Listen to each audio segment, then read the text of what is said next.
Science और technology की दुनिया में आपका स्वागत है। इस वीडियो में हम आपको बताने जा रहे हैं कि आखिर किस तरह से फैक्ट्रीज में plastic water tank, PVC pipes और बेड पर लगने वाले इन मोटे मोटे गद्दों को बनाया जाता है। तो चलिए बिना किसी देरी के वीडियो को शुरू करते हैं।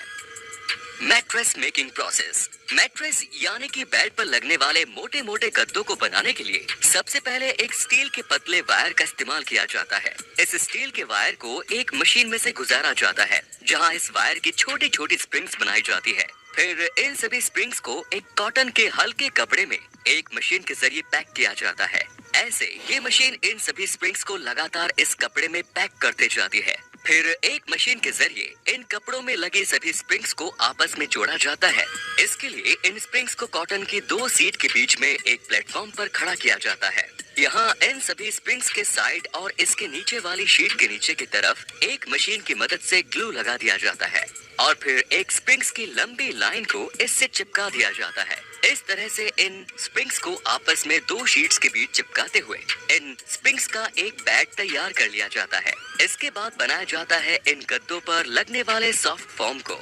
इसके लिए एक प्लास्टिक की फिल्म लगे स्क्वायर फ्रेम में एक स्पेशल लिक्विड को मशीन के जरिए डाला जाता है। ये लिक्विड डालने के कुछ टाइम बाद फूलने लगता है और ये लिक्विड पूरी तरह से फूलकर एक सॉफ्ट फोम बन जाता है। फिर इसे कुछ देर के लिए यूं ही छोड़ दिया जाता है। इसके बाद इस फोम को एक प्रेसिंग मशीन के नीचे रखकर दबाया जाता है। फिर इस फोम को एक कटिंग मशीन पर रखा जाता है। यहाँ इसके खराब किनारों को काटा जाता है। फोम के चारों तरफ के किनारों को काटकर इस फोम को परफेक्ट फिनिशिंग दे दिया जाता है। इसके बाद इस फोम को इसी कटिंग मशीन के जरिए एक एक करके 10 पतली पतली शीटों में काट दिया जाता है और फिर इन शीट्स को एक एक करके उठाया जाता है और दूसरी जगह पर रखा जाता है। इन सब के बाद तैयार किया जाता है इन गद्दों के ऊपर लगने वाली कॉटन शीट को। इसके लिए एक सिलाई मशीन की मदद से कॉटन शीट को एक अलग टाइप के पतले फोम से जोड़ा जाता है।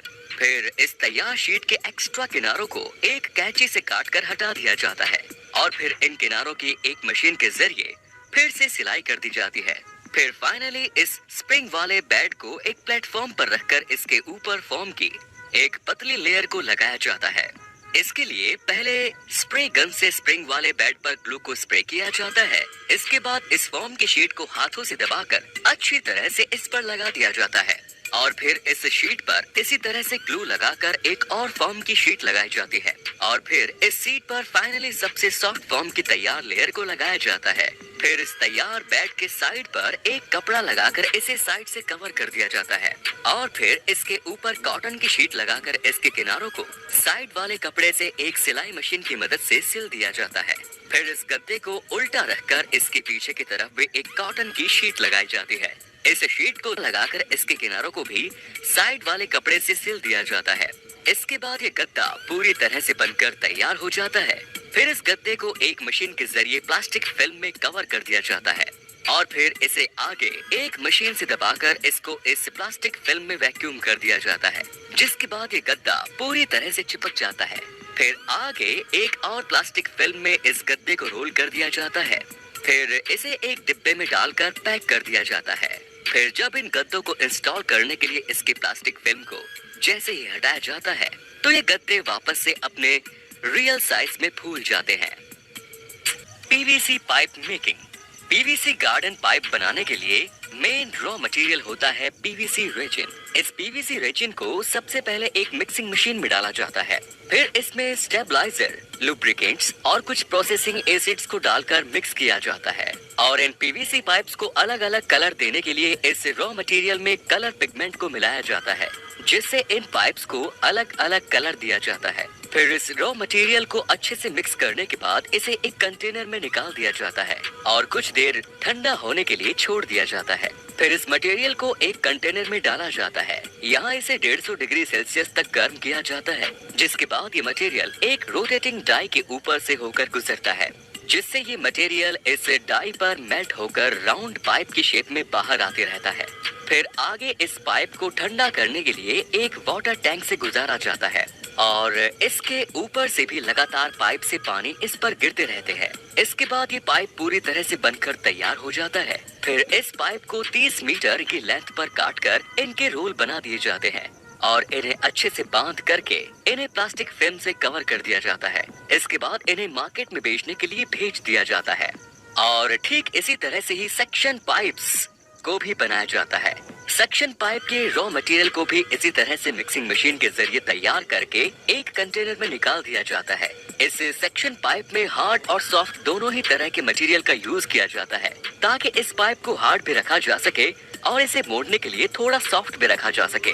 फिर इसके दोनों रॉ मटेरियल को दो अलग अलग कंटेनर में डालकर 150 डिग्री सेल्सियस तक गर्म किया जाता है और फिर इन दोनों मटेरियल को एक साथ एक दूसरे पर ओवरलैप करते हुए एक डाई पर डाला जाता है, जिसके बाद ये मटेरियल पाइप की शेप लेकर लगातार आगे बढ़ता रहता है और इसे ठंडा करने के लिए भी एक लंबे वाटर टैंक से गुजारा जाता है और ठंडा हो जाने के बाद इसे भी 30 मीटर की लेंथ पर काटकर इसके भी रोल बना दिए जाते हैं और फिर इसे अच्छे से बांध करके प्लास्टिक फिल्म से कवर कर दिया जाता है और इसे मार्केट में भेज दिया जाता है। Water tank making process. Water tank बनाने के लिए सबसे पहले रॉ प्लास्टिक को एक ग्राइंडिंग मशीन में डाला जाता है, जिसके बाद ये रॉ प्लास्टिक पाउडर फॉर्म में कन्वर्ट हो जाते हैं। इसके बाद वाटर टैंक बनाने के लिए इसके मोल्ड को रेडी किया जाता है। इसमें एक फ्रेम में 2 वाटर टैंक मोल्ड लगाए गए हैं। इन मोल्ड को ओपन करके इनमें रॉ प्लास्टिक पाउडर को डाला जाता है। इसके बाद इन मोल्ड के ढक्कन को लगाकर इन्हें वापस से पैक कर दिया जाता है। अच्छी तरह से इन मोल्ड को पैक करने के बाद इन मोल्ड को एक क्रेन से उठाकर एक रोटेटिंग प्लेटफॉर्म पर रख दिया जाता है।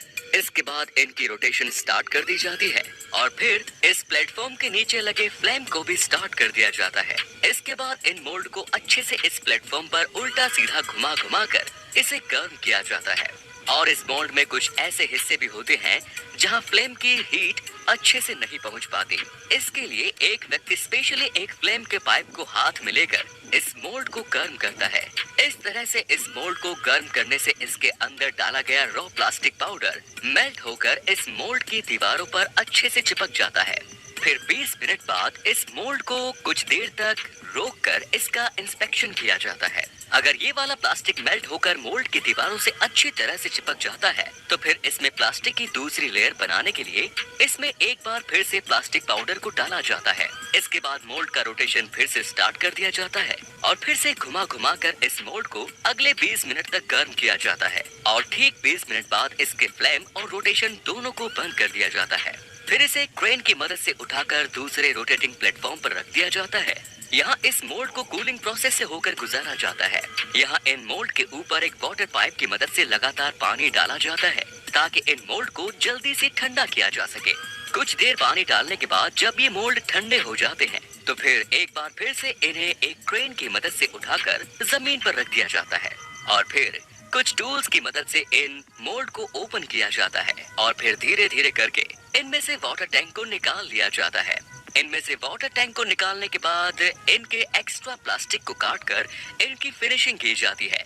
इसके बाद इस पर पहले से बना बनाया एक ढक्कन लगा दिया जाता है। फिर एक ड्रिल मशीन की मदद से इस ढक्कन के दोनों तरफ छेद किया जाता है ताकि इसके ढक्कन को बंद किया जा सके और ड्रिल मशीन की मदद से इसमें पानी का कनेक्शन करने के लिए पाइप लगाने के लिए भी इसमें और छेद किए जाते हैं और फिर इन छेद में वाल्व लगा दिए जाते हैं। इसके बाद ये वाटर टैंक पूरी तरह से इस्तेमाल किए जाते हैं